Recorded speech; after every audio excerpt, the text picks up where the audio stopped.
Hey, what's up, guys? My name's Ryan. Some of you may know if you are my friend. I have been a student of Mandarin Chinese for roughly 5 years.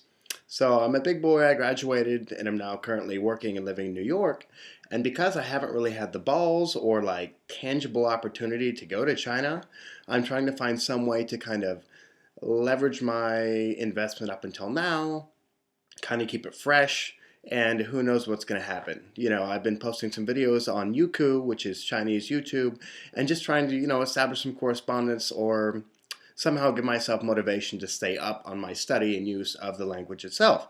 So I just published a movie on Youku in Mandarin that basically describes my experiences in dating Asian women. And of course, Asians or Americans, I mean, it can run a gamut, right? Like you have American born Asians, which are, of course, culturally very much the same as you or I, probably, or hybridized ones, maybe ones that came when they were like in high school or something.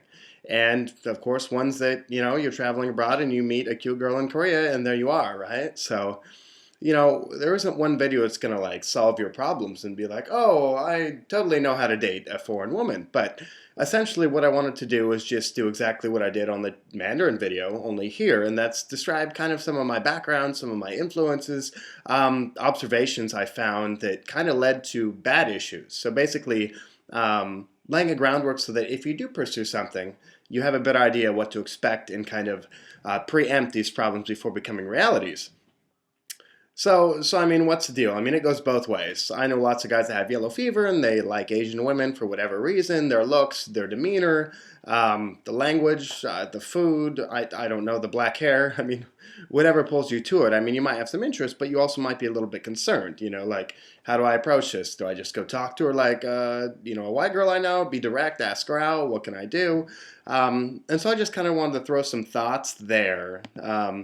I didn't really do much prep work for this video at all. I'm kind of just mimicking the notes I had, but they were, of course, geared to more of a Chinese audience. So I'm trying to change the perspective in a way that will kind of help us. Kind of the things that you will encounter most, I guess, in my experience, is that generally, it sounds horrible to say, but they're more afraid of you than you are of them. And it's probably true. I mean, Asian women, in my experience, especially Chinese, they're very communal. I mean, they're a communal society. They like to be around each other and stick with what's comfortable. So if you have a group of Chinese foreign students at your college, they're probably all going to eat together, hang out together, go clothes shopping together. So you're going to kind of feel like an outsider if you wanted to kind of approach and talk with them. But you have to have faith in humanity that deep down we're like 99% alike, right? We want to be respected, feel comfortable around. We like to eat, sleep, do all the basic stuff we all like to do. So, treating a person like a person generally goes a long way in establishing camaraderie and a foundation for a friendship and maybe more. So let's say, this is not a tutorial on how to talk to a Chinese woman. I mean, that's not my purpose here. My purpose is if you somehow establish friendship and you want to pursue something more, what are some red flags, some things that you might definitely look out for between the two, right? A few quick things. If you I'm talking mostly about like mainland Chinese here, like ones that are here to study, in my experience, like ones that are culturally and linguistically Chinese, but obviously know some Chinese and maybe are open, which is why they're here in the first place. So the first things you might want to watch out for is like, obviously the language. Like, make sure that their English is good enough for you to like get on a level with them and actually be able to have some type of actual communication. I mean, it's all cute if you guys just want to like, oh, you're cute, aha, and then, kind of explore this, I guess, and like see movies, eat food, and pass the time. But I guarantee you, if you want something more substantial, you're setting yourself up for some major heartbreak and disappointment if you don't have an underlying linguistic foundation. I kind of naively pursued something before that I was like, oh no, like love finds a way, it'll work. Love didn't find a way because when you want to go to deeper grounds of like intimacy or connectivity, it's just not there. You can only make so many jokes and say, "Oh, I like this so much," right? It gets old real quick. So maybe stay friends until you get to the point that your Chinese is up there or her English is up there to the point to be commensurate with having a deep, loving, fulfilling relationship. Second of all, you're going to encounter the bag issue like I did. You're going to be walking around one day and the girl's just going to stop and hand you her laptop bag, her purse, or her backpack. And you're going to be like, What, you need to get something out of it? You want me to hold it for you? No, no, no. Your job is to hold it. Yeah, I don't really know why either. That's just kind of how it is. I mean, they're not sick, they're not hurt. The bag probably weighs like 3 pounds, but like you're gonna carry it.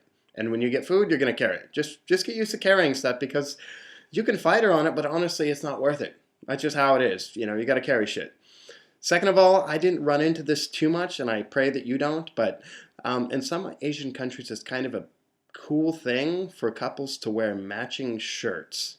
So by that, yeah, like you're gonna wear like the same color t-shirt with arrows pointing saying like, I don't know, she does the cooking, and then an arrow pointing to you like he makes the money or something like that. Or some things that are ruder as well. But I'll let you navigate that the way you want to. I personally kind of avoided that landmine. So good luck to you, and I hope your friends mock you and take lots of pictures if you do go down that road.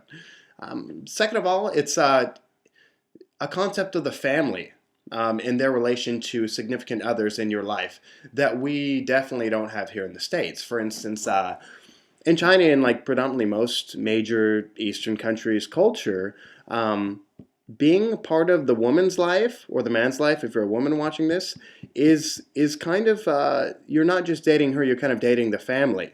And by that I don't mean it's an audition for their approval. I mean they literally view it like, if you marry our daughter, you're marrying into the family. You will be considered in every way as a child, inheritance, responsibility, lifestyle, language, everything. So shit gets real. It's not just like, oh, I'm dating for fun, this and that. No, it's different. So in Asian families, like, they don't emphasize like, oh, my child just should be happy and be free and let her pick who she wants to. As long as he's a good guy and treats her well, all is well. Hell no. No. No, no, no. Your status is important. How smart you are is important. What college you went to is important. How much money you have is important. What your family does, how much money they have, all of these are super important. So am I saying that every Asian, every Chinese is exactly the same? No, of course not. Of course not. I mean, it depends on their parents. Maybe their parents are a little more open-minded, a little more westernized. They want their daughter to be happy. Whatever various influence. I'm saying this is a stereotype extreme example, but it's probably not far from the general truth. So look out for this. I mean, just expect it going into it. There's also a lot of pressure for females to be married at a certain time. Chinese have a term called 剩女, which literally means leftover woman. This usually comes into play mid to late 20s, maybe 24 on, it's possible. And due to the societal pressure to get married, the chances of a woman getting married later in her life go down significantly. And it's considered very strange for her to be unmarried at that time. So just saying, if you're courting or dating a woman around that time, it's likely going to come up. And for instance, I was dating someone, and I was asked why I wasn't prepared to marry their daughter yet. And I said, well, I'm in college, I have debt, I don't have a job, I haven't figured this out.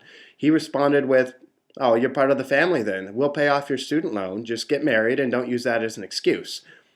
Immediately I knew two things. Shit was serious in Chinese family, and that it was an actual excuse and I wasn't ready to get married at that time. So you live and learn. So, look out for this. Of course, conversely, we would know the opposite of all those things is kind of true in American society. Like, we care that our son or daughter's significant other is not a fuck up, right? That he has some level of like responsibility and doing well, and that our daughter or son would choose someone who already has these qualities. But by and large, we care about our happiness of our child. We expect them to like make mistakes and find the wrong people, but eventually settle on someone that makes them feel really loved and content. And that's kind of the ultimate determinant of success. Not so much, do we all love you and you fit in with our family? No, like, we'll acquiesce to you. If my daughter picks you, we'll make it work. So again, neither way is right, but just things to keep in mind when you get to that point. You're definitely going to have conflict and issues between that, and this will hopefully, kind of help you wrap your head around the way, she's thinking about it. And how do you say, expressions of emotion. So as you know, in America, we watch lots of movies. We like touching, we like kissing, we like being direct about how we feel. And, telling someone how much they touch us and how vulnerable is a great compliment to someone, right? We like being vulnerable to someone you care about, and expressing that is not considered bad. In Chinese culture, it's not considered bad, but the dance is a lot more tricky. It's not, of course you can be cute and hold hands and say I like you, but like, if you want to get down to talking super deep with someone about love, you're gonna uh, you're gonna find it a hard and difficult conversation to have. The counterparty, I feel, is going to be a little bit uncomfortable, a little bit unsure how to respond. And again, this is not right or wrong. I mean, of course, they're people. They feel things. They feel emotions, but the way they express them are different. Maybe they'll be more prone to send you a cute text message or give you a gift or something like this to express how they feel. But it's not uncommon to go a long ways in a relationship without saying I love you. I mean, I've known Chinese personally in my life whose parents have maybe only given them a hug once or twice in their life and said I love you once before they left the country. So again, I think times are changing and people are changing to be more open-minded, more warm, more, I guess you could say, Western oriented in the way they approach these things and being open. But traditionally, being open with your affections was not considered the good way to be. So if you try to kiss your girlfriend in China, you might get slapped by her, slapped by an old person, hit with a cane. I mean, especially if you're viewed as a foreigner swooping one of their daughters away. So keep that in mind as well. Second of all, fighting. Fighting in the US, it's kind of like you treat your girlfriend kind of the same as a friend or a parent. If someone does something really fucked up, you're allowed to be mad at them. But what do? I mean, you kind of put it on them to make it right. Make sure they call you. They should at least take the initiative to fix the wrong, right? In China, no, the guy's always wrong. And although in some relationships in the US we make jokes about this is really true in China. You should pursue the woman, whatever it is that happened. Whether she's mad for whatever reason, whether you did do something bad, it's kind of your job to chase, to push, to buy a gift, to buy dinner, to coerce, to call. It's your job. You can't just say, oh, well, she's a reasonable, intelligent girl. She's going to fix this and like she'll reach out to me. No, that's not, again, right or wrong, but that is how it is. It's a man's responsibility to step up and kind of initiate the fixing of issues. You got to be a man, even if it's, petty stuff, it's expected. So if you're not prepared to go that, you're going to run into some major issues there in happiness between both of the parties. And jealousy is kind of a big deal too. Jealousy with Asian countries is, in my opinion, a little bit more pronounced. I mean, of course, people are different. Some people are more sensitive or insecure than others. But in China and Korea, if you're taking pictures one-on-one with another girl, you're fucked. You're just fucked. Don't be doing that. And take it a step further. Don't be hanging out one-on-one with someone else. A lot of purists in American culture would say the same thing applies, but of course, times have changed. It's kind of acceptable to have a boyfriend and good guy friends, or a girlfriend and good girlfriends you hang out with. And of course, if you cross a line, you're going to make your significant other, uncomfortable, and rightfully so, right? You should be always,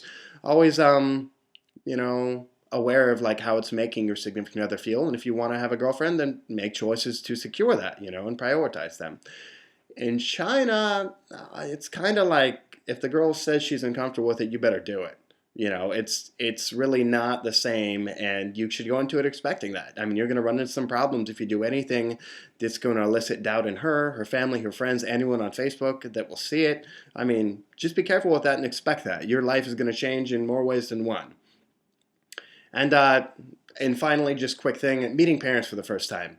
I'm not sure if I covered this a little bit earlier with family stuff, but in the U.S., like a man is expected, to show up and be forthright, be confident, look the man in the eye, explain where he's about, where he's from, why he likes the daughter, and basically defend himself and introduce himself as a thinking, cognizant, intelligent adult who's worthy to be with their daughter, right? I mean, it makes sense. In China, the same basic tenets are there, but the actions in which you go about doing this are entirely different. Like, you should be really careful with your eyes, actually. Maybe glance up. But then generally, staring at someone in the eyes is kind of considered rude and challenging in a way, kind of a dominant to dominant thing. You don't come in as an equal to their parents. You come to them as a status of what their daughter is, which is clearly below them as a child. So you should kind of shut your mouth, be respectful and be polite, but be quiet. Answer when you're spoken to. But by and large, if you want to play it safe, you should just kind of follow the cues of the daughter. And Chinese significant others, prep the American. We're loud and crazy and we don't know what the fuck is going on. So we think almost the more you talk is better, and that's obviously not necessarily the truth. Again, these are generalizations. I've had times where I talked loudly and freely and had drinks with girlfriend's parents, and it was super cool, but it depends on the situation. Definitely going to it with respect for the other culture, being very different than yours in almost every way. So that being said, kind of wrapped up here. I just kind of mirrored exactly what I said in my Mandarin video. Uh, again, I'm not the pro at this. I'm not the expert, but I have studied the language, the culture, been friends with tons of Chinese people for as long as I can remember. Always dug and tried to find out stuff about the culture, how they think, how they view things, and hopefully it can be of use to you in your future endeavors. So, best of luck to y'all, and we'll talk to you soon.